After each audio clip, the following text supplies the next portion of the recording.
Despite 1,000 problems during the observation period, we were able to comply with the covenants and have access to the financing. In the following years, the turnover increased by 20%, production reached almost full capacity, and the company achieved 8% EBITDA in the first year and 12% in the second. Considering that we had not yet got any economical benefit from the technological transformation, a bright future awaited us. Starting from the third year, however, a series of technical problems linked to a kind of crisis of rejection has made the road taken very impervious. We practically realized that we have transplanted a new heart into the body of an 80-year-old man, or if you prefer, that we provoked him an overdose of Viagra.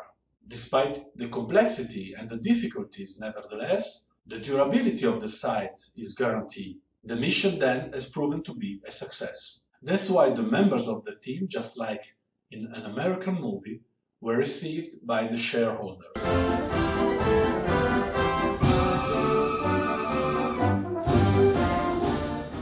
No? That's the wrong one? Oh, I'm sorry, it was the wrong script. Oh well, the team members were fired one after the other.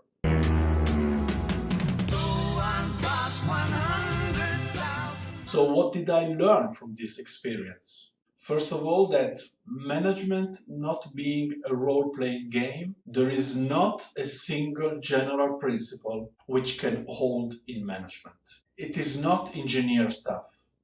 So much action, so much reaction. It doesn't work like that. The 5 principles of crisis management, the first 100 days in turnaround, the 4 kinds of authorities, the decalogue of this, the decalogue of that, they are all BS. I even found an ebook with 101 principles.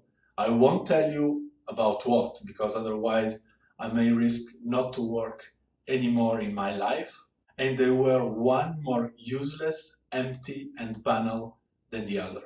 Even in the 8 steps of change, that of the penguin and the iceberg, which are in my opinion among the most useful and true principle of management that you can apply to reality, there are a couple of them that are only worth to fill spaces. Making change permanent, yeah. Eliminating obstacles, how? With a smile or a hard look, it depends on what school you come from, and 2 sentences learned by heart, you won't get a damn thing. If you only had to know the theory of broken windows in order to manage a city, then Milan, Naples and Rome would be wonderful and clean. But every adventure is a whole other story. You have to get your hands dirty, meet people, talk, listen, make compromises. Sometimes you only manage to put in action plan B when it's not plan C or plan D. I think there are no geniuses in this world. Results rely on personalities, on the ability to adapt and transform, to take a step back in order to take 2 forward. In the stories, restructuring was also planned, 25% less in headcount. On page 37 of the Consultant on Duty manual, was written that in order to do so, you have to think out of the box. But how to do so when you have people who have never seen anything but the damn box? And yet the manuals say just like that. Think out of the box. The result was that a member of the team, the managing director, with a superhuman effort, took on his shoulder, on his arms, by the hand, all those who could not manage alone, and one by one, took them out of this freaking box. If we had succeeded in this mission, it was because, as in every team, we had confidence in each other. We were aware of each other's roles, respectful of each role, and we let everyone's talent play freely. But these relationships evolve, they change. It is difficult to spend a lifetime with your wife or husband. Imagine with strangers. That's why in companies we all have an expiry date. Running a business is a little bit like running a football team. As good and successful as they are, there are very few coaches who stay on a bench for a long time. In any case, those who win playing 4-4-2 in one team are not necessarily able to succeed with the same tactic in another team.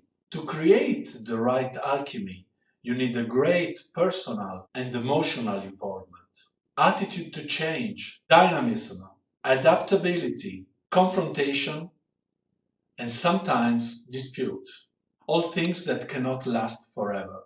Disruption, therefore, in my opinion, can only be local and limited in time. Carlos Ghosn Nissan Revival Plan approach to dismantle the Keiretsu philosophy worked in Japan, but when he started exporting it to Europe, he only managed to destroy a whole industry. But that will be another story.